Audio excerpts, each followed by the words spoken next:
Welcome to big banner. Tamil Nadu మాజీ CM Karunanidhi Nishkramanam, నింగికేగిన ద్రవిడ సింహం, తమిళ సీమలో ముగిసిన జయ కలైజ్ఞర్ల శక.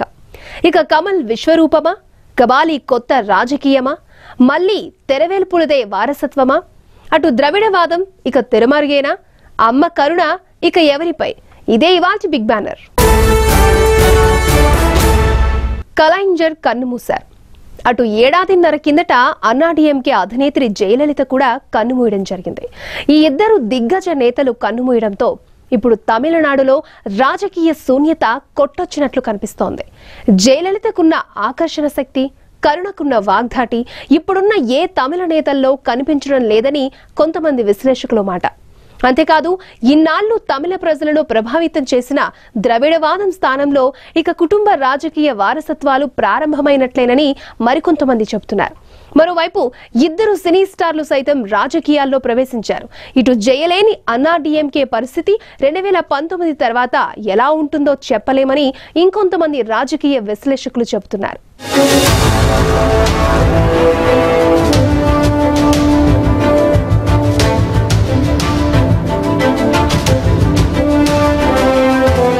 ముగిసిన కరుణానిధి శకం.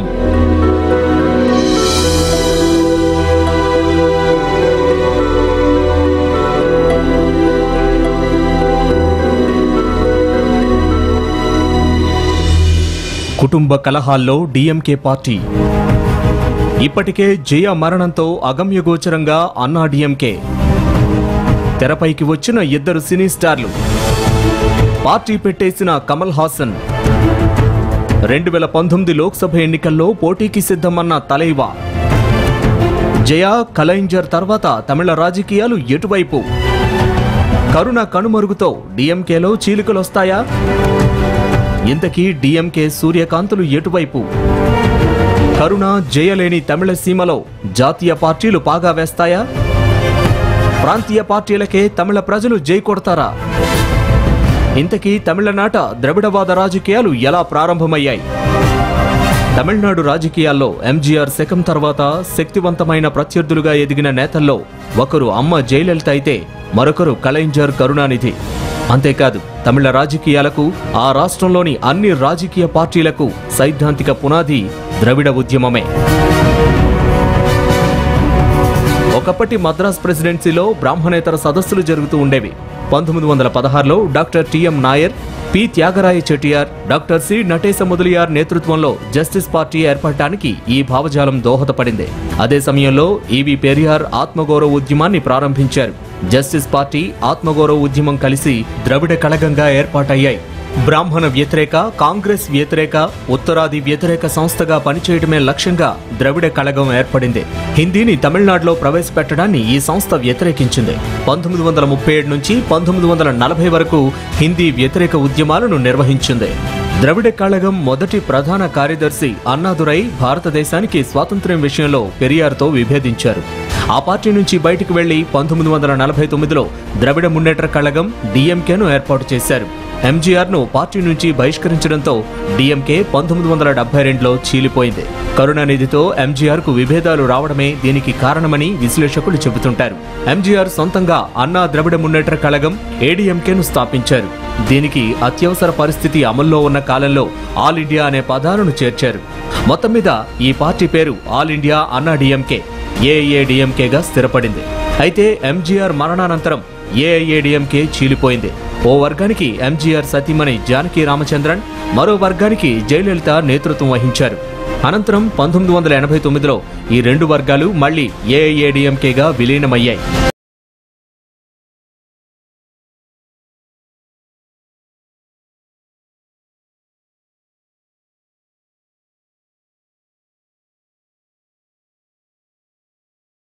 తమిళనాడు అమ్మగా మారారు.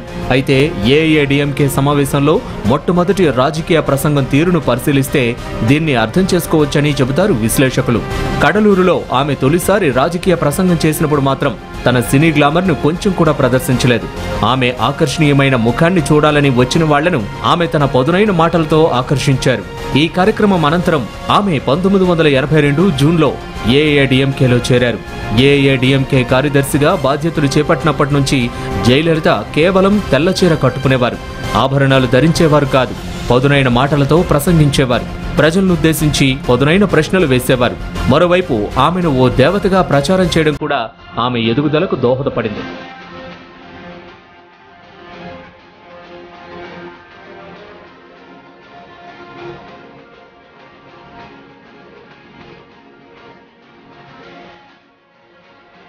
కరుణానిధి, జయలలిత మధ్య శత్రుత్వానికి బీజాలు 1989లో పడ్డాయి.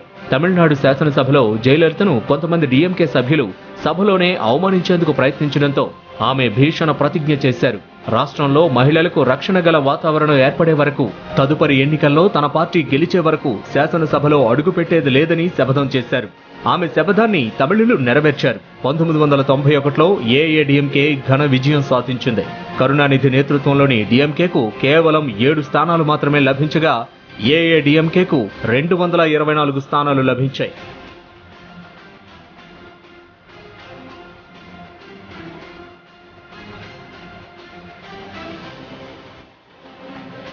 ఇటు 1972లో డీఎంకే పార్టీ చీలిపోవడంతో కరుణానిధి తన పదవిని కోల్పోవలసి వచ్చింది. ఎంజీఆర్ బ్రతికున్నంత కాలం కరుణానిధి మళ్లీ సీఎం కాలేకపోయారు. ప్రజాకర్షక పథకాలతో ఎంజీఆర్ వరుస ఎన్నికల్లో గెలిచారు. ఎంజీఆర్ బ్రతికున్నంత కాలంలో జరిగిన ఏ ఎన్నికల్లోనూ కరుణానిధి నేతృత్వంలోని డీఎంకే పార్టీ ఆయన్ను ఓడించలేకపోయింది. 1988లో ఎంజీఆర్ మరణించిన తరువాత జరిగిన అసెంబ్లీ ఎన్నికల్లో గెలిచిన తరువాతే కరుణానిధి మళ్లీ సీఎం కాగలిగారు. తమిళనాడు అసెంబ్లీ ఎన్నికల్లో ఒక టర్మ్ డీఎంకే అధికారంలోకి వస్తే మరో టర్మ్ అన్నాడీఎంకే గెలవడం ఆనవాయితీగా మారింది. అయితే 2016 ఎన్నికల్లో మాత్రం జయలలిత చరిత్రను తిరగరాశారు. రెండోసారి అధికారంలోకి వచ్చినా ఆమె ఏడాది కూడా తిరగకుండానే కన్నుమూశారు. దాంతో అన్నాడీఎంకే పార్టీ పరిస్థితి అగమ్యగోచరంగా మారింది. జయ నెచ్చెలి శశికళ జైలుకు వెళ్లడం, అన్నాడీఎంకేలో చీలికలు రావడం, ఆ తర్వాత ప్రధాని నరేంద్ర మోడీ చొరవతో చీలిక గ్రూపులు ఒక్కటై శశికళ కుటుంబాన్ని పార్టీ నుంచి బహిష్కరించడం జరిగింది. ఇప్పుడు డీఎంకే దిగ్గజం కరుణానిధి కన్నుమూయడంతో తమిళనాడులో రాజకీయ అనిశ్చితి, శూన్యత మళ్లీ తెరపైకొచ్చాయి.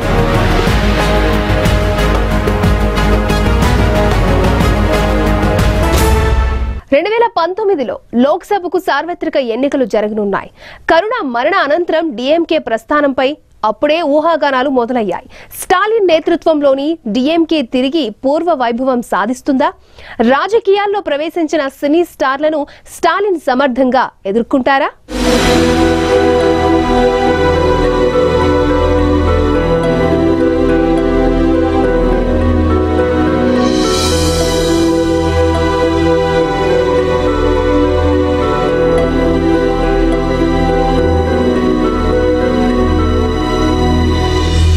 కరుణ మరణానంతరం డీఎంకే ప్రస్థానంపై అప్పుడే రాజకీయ ఊహాగానాలు మొదలయ్యాయి. తన రాజకీయ వారసుడిగా స్టాలిన్ను లోగడే కరుణ ప్రకటించిన నేపథ్యంలో స్టాలిన్ వ్యూహాలపై చర్చ మొదలైంది. జయలలిత మరణానంతరం తమిళనాడు రాష్ట్ర రాజకీయాల్లోకి కొత్త పార్టీలొచ్చాయి. అగ్రనటుల రాజకీయ ప్రవేశంతో కొత్త అంశాలు తెరపైకొచ్చాయి. కరుణ కుమారులు అళగిరి, స్టాలిన్లలో ఎవరు పార్టీని నడిపించాలన్న సందిగ్ధత తలెత్తినప్పుడు చిన్నవాడు స్టాలిన్ వైపే కరుణ మొగ్గు చూపారు. ఏకంగా పార్టీ కార్యనిర్వాహక అధ్యక్షుడిగా ప్రకటించారు. పెద్ద కుమారుడైన అళగిరినైతే పార్టీ నుంచే తప్పించారు.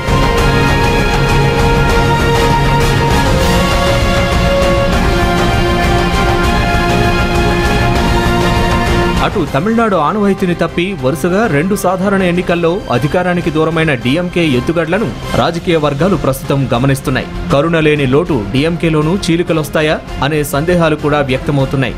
మరోవైపు అధికార అన్నాడీఎంకే బలహీనతలను గమనిస్తూ అవకాశాలు వస్తే ఎంతవరకు ఎలా సద్వినియోగం చేసుకుంటుందనే అంశాలపైన చర్చ సాగుతోంది.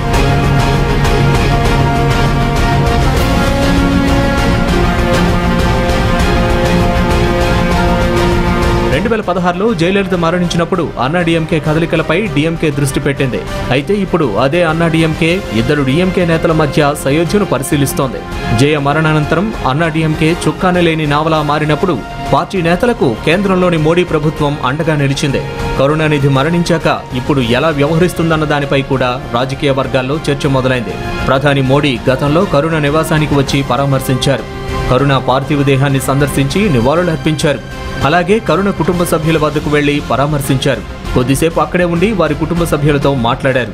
గతంలో మోడీ కరుణ నివాసానికి వెళ్లినప్పుడే బీజేపీ అన్నాడీఎంకేను పక్కన పెట్టి 2019 ఎన్నికల్లో డీఎంకేతో జతకడుతుందని ఊహాగానాలు షికారు చేశాయి. ఇదే క్రమంలో రాజకీయాలపై ఆసక్తి చూపుతున్న అగ్రనటుడు రజనీకాంత్ ఆకర్షణ శక్తిని ఉపయోగించుకోవాలని భాజపా చూస్తోందనే వార్తలు వచ్చాయి.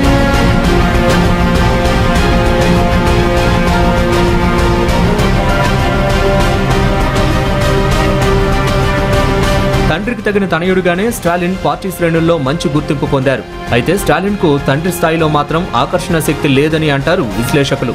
పార్టీ శ్రేణులను ఏకతాటిపై నడపలేరన్న అపవాదు కూడా ఆయనపై ఉంది. ఏకపక్ష నిర్ణయాలు తీసుకుంటారనే విమర్శలు కూడా ఉన్నాయి. దీనివల్ల పార్టీలో ఆయనకు వ్యతిరేకులు తయారైనట్లు ప్రచారంలో ఉంది. వీరంతా ఆయన సోదరుడు అళగిరి వైపు మొగ్గు చూపుతున్నారు. ఈ పరిస్థితులను గమనించే కరుణానిధి వ్యూహాత్మకంగా పావులు కదిపారని, ముందే స్టాలిన్ను తన రాజకీయ వారసుడిగా ప్రకటించారని అంటారు.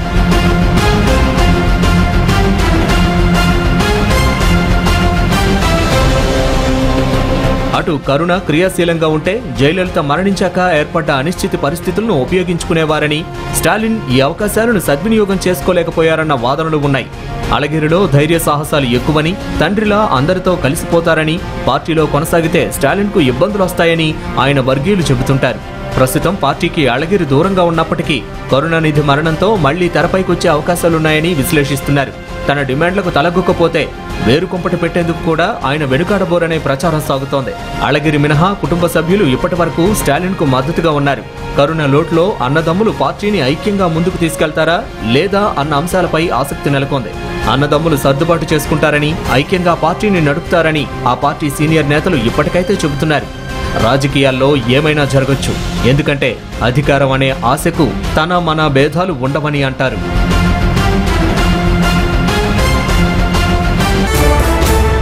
తమిళనాడులో ఇప్పుడు కరుణ శకం ముగియడంతో మళ్లీ తమిళనాడు సినిమా స్టార్ల చేతిలోకి వెళ్లిపోతుందా అనే ఊహాగానాలు మొదలయ్యాయి. అన్నా డీఎంకేలో నాయకత్వాలేమి, ఇటు డీఎంకేలోని కుటుంబ కలహాల కారణంగా తమిళ ప్రజలు మళ్లీ సినిమా స్టార్లకే అధికారం కట్టబెడతారా?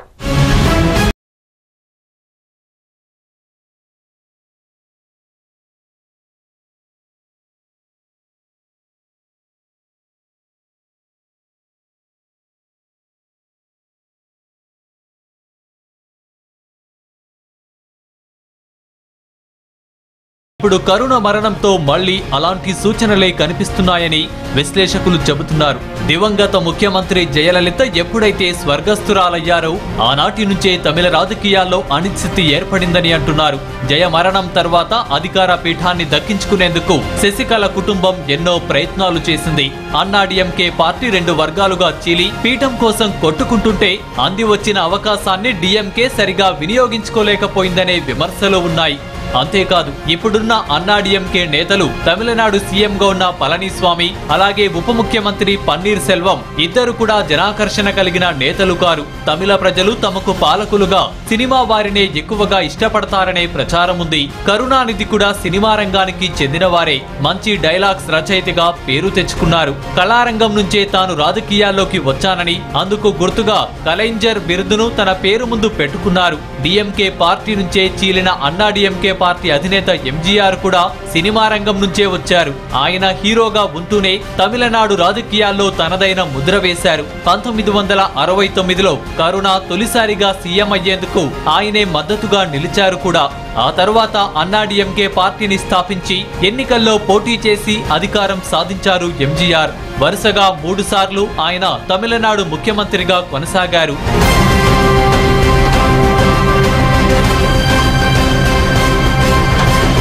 ఎంజీఆర్ తర్వాత ఆయన వారసురాలిగా రాజకీయ రంగ ప్రవేశం చేసిన జయలలిత కూడా సినిమా రంగం నుంచే వచ్చారు. ఇప్పుడు జయ, కరుణల శకం ముగిసింది.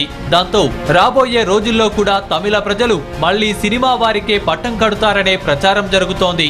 ఇప్పటికే సినీ నటుడు కమల్ హాసన్ రాజకీయాల్లో ప్రవేశించారు. ఈ ఏడాది మదురై ఒత్తకడై మైదానంలో నిర్వహించిన ఓ బహిరంగ సభలో ఆయన తన పార్టీ ప్రకటించారు. పార్టీ జెండాను ఆవిష్కరించిన కమల్ హాసన్ ఆ వెంటనే మక్కల్ నీతి మయ్యం పేరుతో తన పార్టీని అనౌన్స్ చేశారు. తెలుగులో దీనికి ప్రజల న్యాయ న్యాయవేదిక అని అర్థం. మయ్యం అంటే లెఫ్ట్ కాదు, రైట్ కాదు, సెంటర్ అని స్పష్టం చేశారు కమల్ హాసన్. కులమత రాజకీయాలకు అతీతంగా నిజమైన పాలన అంటే ఏంటో చూపిస్తానని, అన్ని వర్గాల సంక్షేమమే తన లక్ష్యమని అన్నారు. రాష్ట్రం నుంచి అవినీతిని తరిమేస్తానని చెప్పారు. అన్నా డిఎంకేకి ప్రత్యామ్నాయంగా తన పార్టీని నిలబెట్టాలన్నది కమల్ ప్రయత్నం. అందుకే ఆయన అన్నా డిఎంకే మినహా ఇతర పార్టీలకు చెందిన వారితో ముందస్తుగా చర్చలు జరిపారని అంటున్నారు. ఒక దశలో అన్నా డిఎంకేను బంగాళాఖాతంలో కలిపేయాలని కూడా కమల్ ప్రకటన చేశారు.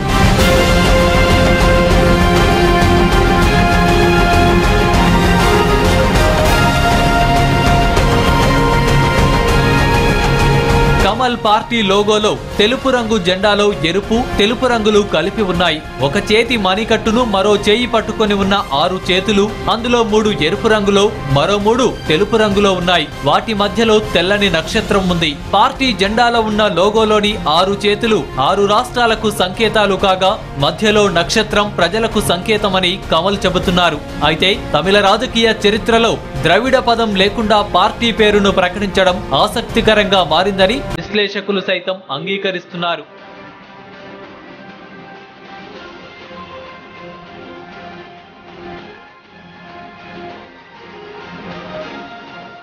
అటు తన 5 దశాబ్దాల సినీ ప్రస్థానంలో కమల్ హాసన్ ఎందరో అభిమానులను సంపాదించుకున్నారు. కానీ ఏనాడు సామాజిక సేవ మాటెత్తిన పాపాన పోలేదు. కానీ సినీ కెరీర్ చరమాంకంలో మాత్రమే ఈ లోకనాయకుడికి సామాజిక సేవ గుర్తొచ్చిందనే విమర్శలున్నాయి. ఇప్పుడు తాను నాయకుడిని కాదని, ప్రజల్లో ఒకడినని, ప్రజల న్యాయవేదికే తన పార్టీ అని భారీ డైలాగులు వినిపిస్తున్న కమల్ హాసన్ గతంలో ప్రజల కోసం ఏం చేశాడనే ప్రశ్నలు కూడా ఉత్పన్నమవుతున్నాయి. తమిళ ప్రజలు కష్టాలెదుర్కొన్నప్పుడు ఈయన ఎక్కడున్నారని ప్రశ్నించేవారు ఉన్నారు.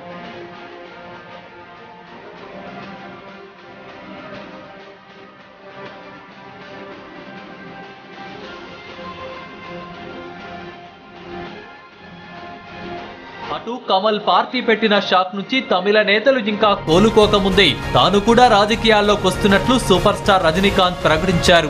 2019 ఎన్నికల్లో పోటీ చేస్తానని కూడా గతంలోనే ప్రకటించారు. అంతేకాదు తన అభిమాన సంఘాలతో పార్టీ ఏర్పాటుపై చర్చలు కూడా జరిపారు. అయితే ఇంతవరకు మాత్రం పార్టీ ఏర్పాటుపై అధికార ప్రకటన చేయలేదు. తమిళనాడు వ్యాప్తంగా అత్యధికంగా అభిమానులు ఉన్న నటుడిగా, సామాజిక సేవకుడిగా కూడా రజనీకాంత్ కు గుర్తింపు.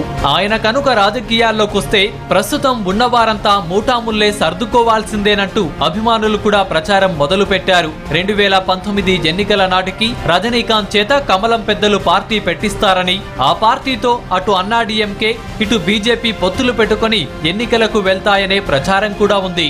ఏదేమైనా సినిమా నటులు తమిళ రాజకీయాలను ఏలడం కొత్త విషయమేం కాదు. ఎంజీఆర్, జయలలిత, కరుణానిధి, విజయకాంత్ సినీ రంగం నుంచి వచ్చి రాజకీయాల్లో తమదైన ముద్ర వేసిన వారే. వీరి అడుగుజాడల్లోనే కమల్, రజనీ నడిచి ప్రస్తుత సంక్షోభంలో ఉన్న తమిళ రాజకీయాలను గాడిలో పెడతారో లేదో తెలియాలంటే జస్ట్ వెయిట్ అండ్ సీ.